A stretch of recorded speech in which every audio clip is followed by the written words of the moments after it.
Halo anak-anak, Assalamualaikum warahmatullahi wabarakatuh. Berjumpa lagi ya dengan Miss Eva dalam mata pelajaran matematika. Bagaimana nih kabarnya? Semoga kalian semua selalu dalam keadaan yang sehat walafiat ya. Untuk mempersingkat waktu, kita langsung saja masuk ke materi kita. Hari ini kita akan belajar apa ya? Hari ini kita akan mempelajari tentang aljabar, tentang pengertian aljabar, tentang unsur-unsur aljabar, dan yang lainnya. Kalian sudah pernah mendengar aljabar itu apa? Untuk pengertian aljabar itu adalah suatu kalimat matematika yang melibatkan simbol-simbol yang mana simbol-simbol itu melambangkan bilangan yang belum diketahui nilainya. Sudah kebayang belum kalimat matematikanya seperti apa? Biasanya kan kita tahu kalimat matematika itu hanya sebatas 3 ditambah 17 dikurangi negatif 4 atau negatif 2 dikali 2 dikurang 1, seperti itu kan? Nah, kali ini kita sudah naik level. Kita sudah melibatkan simbol-simbol dalam kalimat matematika kita. Nah, contohnya seperti apa? Nah, berikut Miss Eva tampilkan beberapa contoh bentuk aljabar. Silahkan dicermati.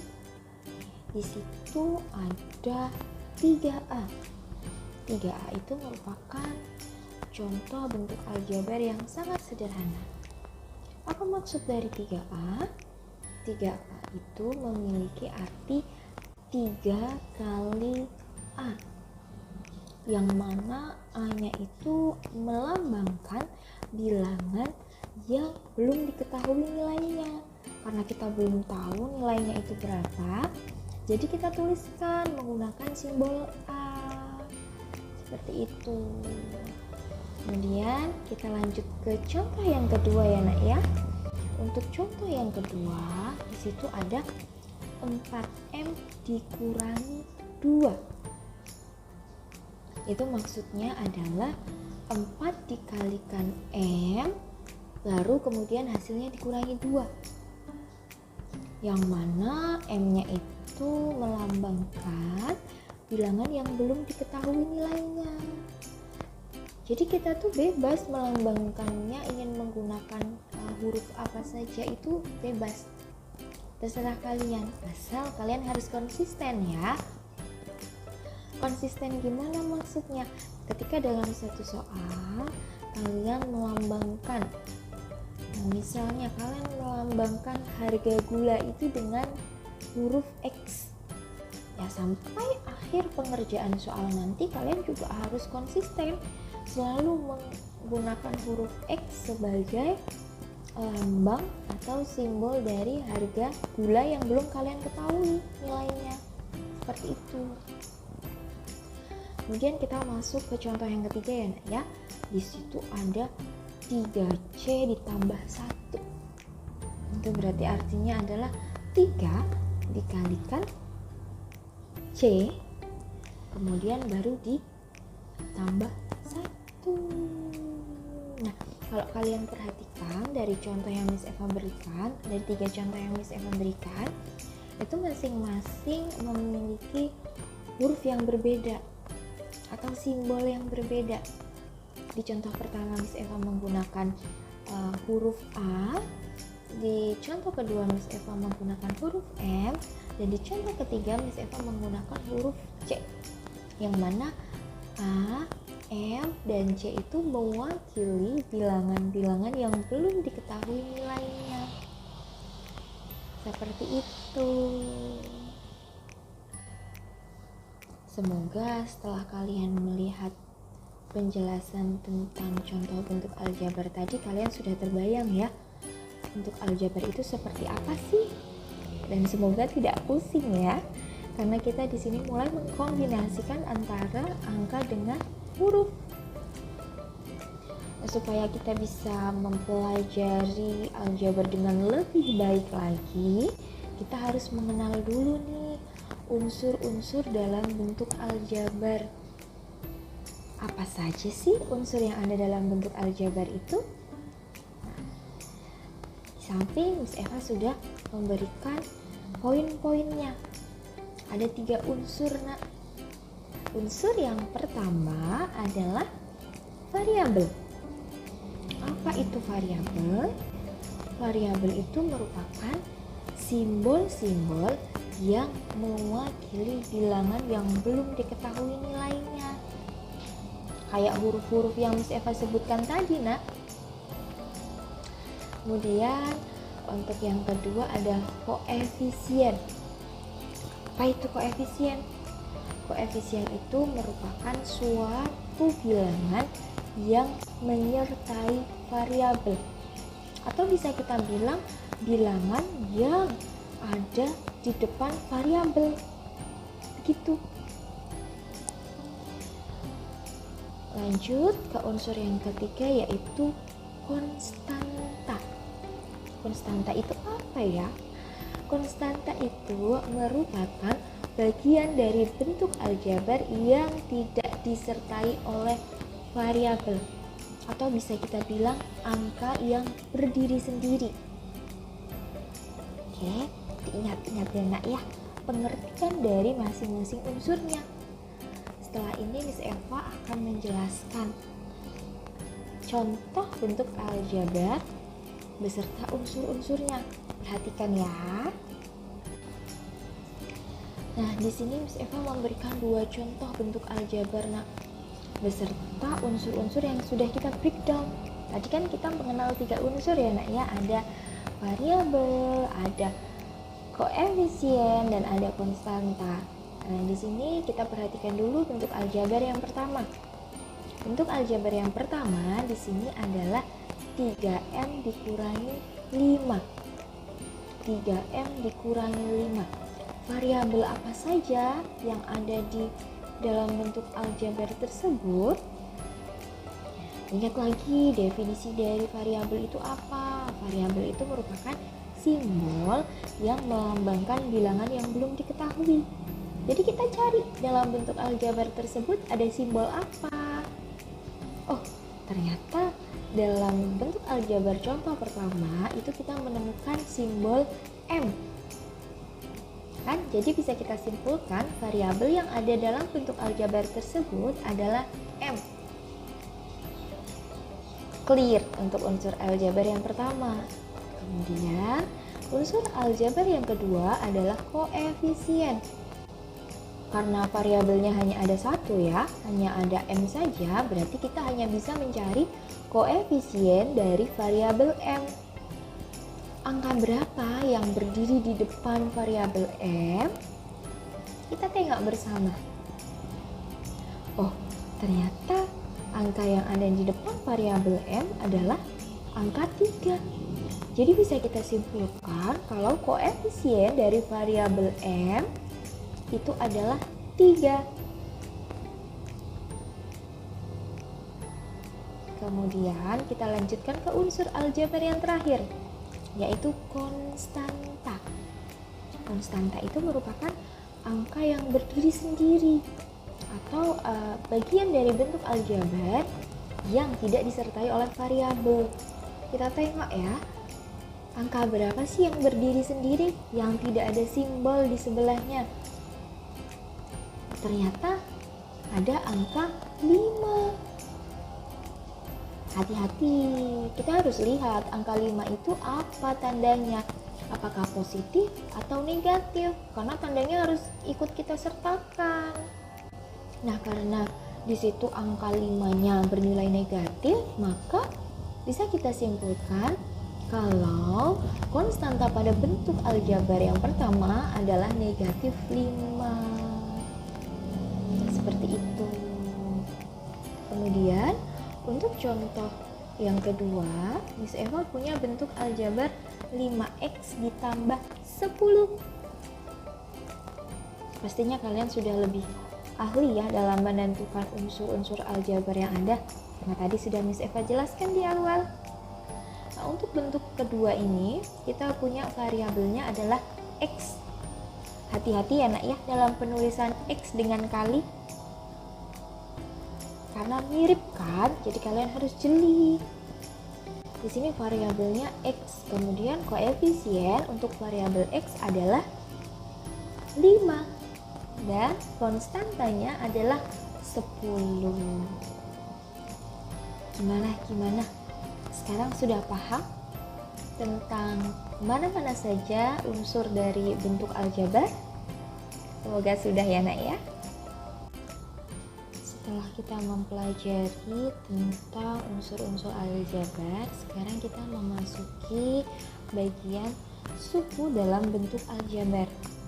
Jadi suku dalam aljabar itu dibagi menjadi dua nak, yaitu suku sejenis dan suku tak sejenis. Bedanya apa Miss? Kalau suku sejenis itu mereka memiliki variabel yang sama atau memuat simbol yang sama. Kalau suku tak sejenis itu adalah bentuk dari aljabar yang mana mereka memiliki variabel yang berbeda atau simbol yang berbeda. Nah, contohnya seperti apa? Yuk, kita perhatikan contoh yang ada di layar ya nak ya, sambil Miss Eva bacakan. Untuk contoh dari suku sejenis itu misalnya 3P dan negatif 5P. Meskipun koefisien yang berbeda, tapi mereka memiliki variabel yang sama, yaitu P, kan? Variabel atau simbolnya sama. Nah, karena mereka memiliki variabel atau simbol yang sama, maka mereka dikatakan suku sejenis. Kemudian untuk suku yang tak sejenis contohnya seperti apa Miss? Contohnya adalah misalnya 3x dengan 4p.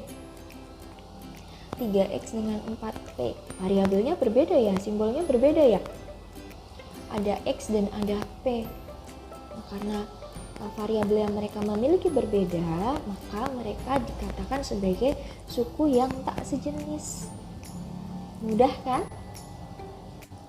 Yuk kita lanjut ya ke nilai dari suatu bentuk aljabar. Jadi nilai dari bentuk aljabar itu bisa ditentukan ketika nilai dari variabelnya itu diketahui atau nilai dari simbolnya itu diketahui. Contohnya seperti apa Miss? Contohnya seperti ini. Miss Eva punya bentuk aljabar 3x ditambah 2y dikurangi 7. Nah, bentuk aljabar ini kan memiliki dua variabel ya, x dan y, ya kan? Nah, bentuk aljabar di atas itu bisa kita cari nilainya jika variabelnya diketahui nilainya ya nak ya. Oke, jadi misalnya nilai variabel x itu sama dengan 5 dan nilai variabel y itu sama dengan 1. Kita bisa menentukan berapa nilai bentuk aljabar dari 3x ditambah 2y dikurangi 7. Kita masukkan saja x-nya dan y-nya yang sudah diketahui tadi.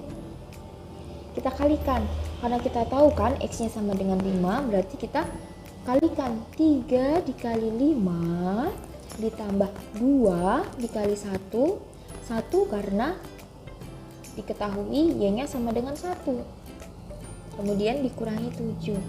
Kita hitung dulu yang perkalian. 3 dikali 5, 15 ditambah 2 kali 1, 2 dikurangi 7, 15 tambah 2 dikurangi 7, hasilnya 10. Jadi bisa kita simpulkan nilai dari bentuk aljabar 3x ditambah 2y dikurangi 7 dengan x sama dengan 5 dan y sama dengan 1 adalah 10. Seperti itu caranya nak untuk menentukan nilai dari suatu bentuk aljabar. Selain nilainya dapat ditentukan, suatu bentuk aljabar itu juga bisa kita operasikan. Seperti apa operasi bentuk aljabar itu, Miss? Operasi aljabar yang kali ini akan kita bahas hanya bagian pengurangan dan penjumlahan saja, nak. Sebenarnya aljabar itu bisa dikali dan juga bisa dibagi, tapi akan kita bahas pada video berikutnya ya. Yang sekarang kita bahas pengurangan dan penjumlahan dulu. Oke? Nah, pengurangan dan penjumlahan dalam aljabar atau dalam bentuk aljabar itu tidak bisa sembarang kita lakukan. Ada syarat yang harus dipenuhi, nak. Nah, suatu bentuk aljabar itu bisa dikurangi atau dijumlah itu kalau sukunya sejenis. Jadi kalau bentuk aljabar itu memiliki simbol atau variabel yang sama, itu baru bisa kita jumlahkan atau kita kurangkan, seperti itu. Contohnya seperti ini ya. Miss Eva di sini memberikan 3 contoh. Untuk contoh pertama, di situ ada penjumlahan bentuk aljabar. Jadi di situ ada bentuk aljabar 7x ditambah 3x. Kita amati bersama, karena bentuk aljabar tersebut memiliki suku yang sejenis, maka bisa kita langsung jumlahkan saja. Apa yang kita jumlahkan? Yang kita jumlahkan adalah koefisiennya. Jadi kita jadikan satu dulu koefisiennya, seperti yang Miss Eva contohkan. Oke? 7 ditambah 3 kita hitung dulu, baru kita bubuhkan variabel x di sampingnya. Jadi bisa kita ketahui bersama ya, 7x ditambah 3x itu sama dengan 10x, bukan 10xx. Variabelnya tidak perlu kita jumlahkan, cukup koefisiennya saja. Begitu pula untuk contoh yang kedua, di situ Miss Eva berikan contoh pengurangan. Pengurangan dari 7x dengan 3x. Masih sama seperti yang tadi ya. Yang kita kurangkan adalah koefisiennya. Jadi 7 dikurangi 3 berapa? 7 dikurangi 3 hasilnya 4. Jadi bisa kita simpulkan kalau 7x dikurangi 3x itu adalah 4x. Kemudian kita lanjutkan untuk contoh yang ketiga. Di situ Miss Eva menggabungkan beberapa variabel. Jadi tidak hanya satu variabel saja. Di situ ada variabel 8A, ada variabel A dan variabel B, yang mana bentuk aljabarnya 8A ditambah 4B ditambah 3A ditambah 7B. Panjang ya, Miss? Ya, panjang dan variabelnya berbeda. Kalau kita menemukan bentuk aljabar seperti ini, langkah pertama yang harus kita lakukan adalah mengelompokkan suku yang sejenis. Yang A dijadikan satu dengan yang A, yang B dijadikan satu dengan yang B. Baru kemudian koefisiennya kita ambil dan kita hitung. Jadi hasil akhir dari penjumlahan bentuk aljabar pada contoh ketiga adalah 11A ditambah 11B. Harus teliti ya. Ternyata kali ini kita sudah belajar banyak sekali tentang aljabar ya, nak ya. Kita sudah belajar tentang definisi aljabar, contoh bentuk aljabar, unsur dalam bentuk aljabar, kemudian sukunya, nilai bentuk aljabar, beserta operasi dalam bentuk aljabar. Kiranya Miss Eva cukupkan sekian dulu untuk pelajaran kita hari ini. Semoga penjelasan yang sudah Miss Eva berikan dapat kalian pahami ya, nak ya. Jika ada pertanyaan boleh langsung ditanyakan ke Miss Eva. Terima kasih anak-anak sudah menjadi anak yang baik dan anak yang hebat, sudah berkenan mendengarkan dan menyimak dengan seksama penjelasan dari Miss Eva. Semoga ilmu yang Miss Eva sampaikan ini bermanfaat untuk kita semua. Sampai jumpa di pertemuan berikutnya anak-anak. Terima kasih. Wassalamualaikum warahmatullahi wabarakatuh.